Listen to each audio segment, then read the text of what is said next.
খিচুড়ি, ডাল কিংবা আচারের তেল দিয়ে মুড়ি মাখা খেতে খুবই ভালো লাগে।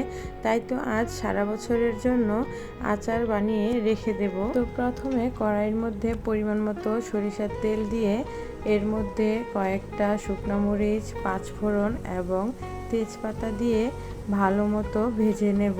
এবার এর মধ্যে আগে থেকে কেটে রাখা মশলা দিয়ে মাখানো আমের টুকরোগুলো দিয়ে দেব।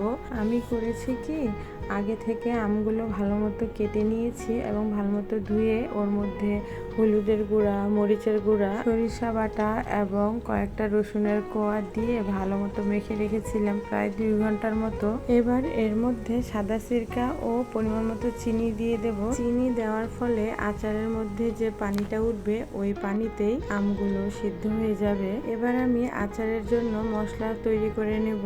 আচারের মশলাটা বানানোর জন্য আমি 2 চামচ করে ধনিয়া, জিরা ও পাঁচফোড়ন নিয়েছি এবং কয়েকটা শুকনো মরিচ নিয়েছি। এই তো আচারের মশলাটাও দিয়ে দিলাম। এবার আচারের কালারটা দেখেন কত সুন্দর হয়েছে। আমের এই আচারটা চাইলে বানিয়ে রাখতে পারেন, এটা ডাল কিংবা খিচুড়ির সাথে বেশ ভালো লাগে। আর ভিডিওটি ভালো লাগলে একটা লাইক দিয়ে যাবেন প্লিজ।